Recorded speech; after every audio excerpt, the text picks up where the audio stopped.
বিএনপিকে একবার সুযোগ দেওয়া হয়েছিল ৭৫-এ, পারে নাই।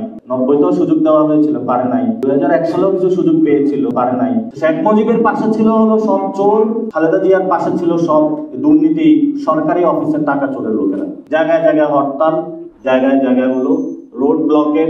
বিএনপি যেটা করতে চাচ্ছে সেটা তো একদলীয় গণতন্ত্র বাংলাদেশে তারা কায়েম করতে চাচ্ছে। সড়ক অবরোধ করে আমার মনে হচ্ছে যে বিএনপির একটি অলিখিত হরতাল চলছে। শুনলাম নাকি একজনের মনোনয়ন বাতিলও করা হয়েছে। বান্ডেল থাকলে প্রতি সেনমানিতে টাকা বাঁচবে। বিকাশ সেনমানি বান্ডেল কিনে জিতুন প্রতি লেনদেনে। আমরা খুবই হতাশ হয়েছি, তাদের প্রার্থী তালিকায় এমন এমন লোক রেখেছে। এর মধ্যে আমরা আরো দেখতে পাইলাম কি কিছু ব্যবসায়ী গিয়েছেন, সেখানে টাকা দিয়ে তারা হলো অলরেডি মহড়া শুরু করেছেন। বাংলাদেশের মানুষ কত দুর্ভাগা, বাংলাদেশের মানুষ আবার রক্ত দিল, আবার জীবন দিল, ৯০-তে রাজপথে গেল, ৩ দলীয় একটি সোশ্যাল কন্ট্রাক্ট হলো যে আমরা এটা করব। সেখানেও বিএনপি গাদ্দারি করলো বাংলাদেশের মানুষের সাথে। এখন ২৪ও সুযোগ এসেছে। এখন বিএনপিকে একবার সুযোগ দেওয়া হয়েছিল ৭৫-এ, পারে নাই। ৯০-তেও সুযোগ দেওয়া হয়েছিল, পারে নাই। ২০০১ সালেও কিছু সুযোগ পেয়েছিল, দুর্নীতিতে চ্যাম্পিয়ন হয়ে গেছে। যে জিয়াউর রহমান চেয়েছিল বাংলাদেশের অর্থনীতিকে স্বনির্ভর করতে, দুর্নীতি রোধ করে বাংলাদেশকে একটি সঠিক জায়গায় নিয়ে যেতে, জিয়াউর রহমানের মুখে কালো দাগ লাগিয়ে বিএনপি প্রথম এই বাংলাদেশে দুর্নীতির হলো অভিযাত্রা শুরু করে।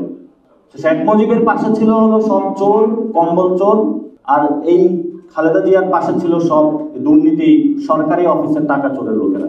তো আমরা এই পরিস্থিতির মধ্যে পড়ে এসে ২৪-এ ২০০০ লোক আবার শহীদ হইল।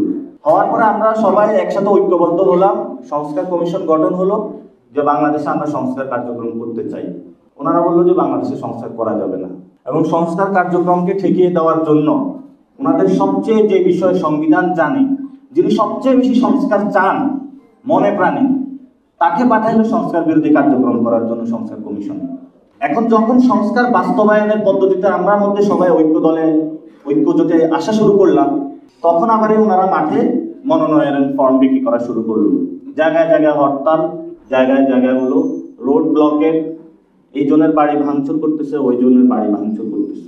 এইসব সন্ত্রাসী কার্যক্রম, গডফাদারগিরি, এগুলো তো আমরা আগেই বলে আসছি। এগুলো যদি বন্ধ না করতে পারি, বাংলাদেশে আসলে সুষ্ঠু গণতান্ত্রিক প্রক্রিয়ায় আমরা যেতে পারবো না। এখন জিয়াউর রহমানকে বলা হয় বহুদলীয় গণতন্ত্রের প্রবক্তা, কিন্তু বিএনপি যেটা করতে চাচ্ছে সেটা তো একদলীয় গণতন্ত্র বাংলাদেশে তারা কায়েম করতে চাচ্ছে। গণতন্ত্রের কথা বলছে, কিন্তু এটা শুধু জিয়া ফ্যামিলির গণতন্ত্র। আমরা তো এমন গণতন্ত্র বাংলাদেশে চাই না। আর এই একদলীয় গণতন্ত্রের বাহিরে ধানের বিরোধী যে পলিটিক্স করবে, বা ওনার আসন বিক্রি করবে, যে কিনতে না চাইবে তাকে শুট করা হবে। তো এই ধরনের পরিস্থিতি আসলে আমরা বাংলাদেশে চলতে দিতে পারি না এবং চাইও না। তো আমরা আসলে বিএনপির এই জায়গাগুলোতে ক্রিটিক করে থাকি। এটা একটা ন্যাশনালিস্ট ফোর্স, তাদের সামনে অনেক সুযোগ এসেছিল, তারা সুযোগ কাজে লাগাইতে পারেনি। এখন আমাদের সামনে সুযোগ এসেছে, আমরা কাজে লাগাইতে চাই। এই জন্য হলো জুলাই সনদ বাস্তবায়নের পথে যদি বিএনপি এগিয়ে আসে, আমরা এই কন্ডিশনে তাদেরকে কিছুটা সুযোগ দিতে রাজি আছি। পুরো সুযোগ দিতে রাজি না, কারণ তাদের অর্থনৈতিক যে ব্যবস্থা থেকে চাঁদাবাজি, মাস্তানি এত বেশি করছে তারা বাংলাদেশে, এগুলো ক্ষমার অযোগ্য, এগুলো বিচারের সম্মুখীন হতে হবে। আর ২০০১ থেকে ৬-এর পরে তারা যে দুর্নীতি করেছিল, সেনা শাসন আসার পরে শেখ হাসিনা এত আকাম করেছিল যে বিএনপির আকামগুলো ঢাকা পড়ে গিয়েছিল। আমরা যদি সরকার গঠন করি, ২০০১ থেকে ৬ পর্যন্ত যে দুর্নীতি করেছিল তারা সেগুলোর বিচার করবো আমরা। দুর্নীতিতে যারা চ্যাম্পিয়ন, গণঅভ্যুত্থানের পর আমি বলেছিলাম, এক লোকে যে চাঁদাবাজি আর দুর্নীতি করেছে তারা দিয়েই তো গণভোট হওয়া সম্ভব। এত ধরনের তারা বাংলাদেশের মানুষের উপর অত্যাচার করেছে। আমরা এই পর্যন্ত কোনো দুর্নীতির সাথে যাইনি, আমরা কোনো সন্ত্রাসের সাথে যাইনি, আমরা চাঁদাবাজের সাথে যাইনি। এবং আমাদের এই যে বৈষম্য বিরোধী নাগরিক কমিটি থেকে নাগরিক পার্টির কোনো নেতাকর্মী আগামী ইলেকশনে যার বিরুদ্ধে ন্যূনতম কোনো অভিযোগ আসবে দুর্নীতি, চাঁদাবাজি, সন্ত্রাসীরা, আমরা তাদেরকে নমিনেশন দিব না।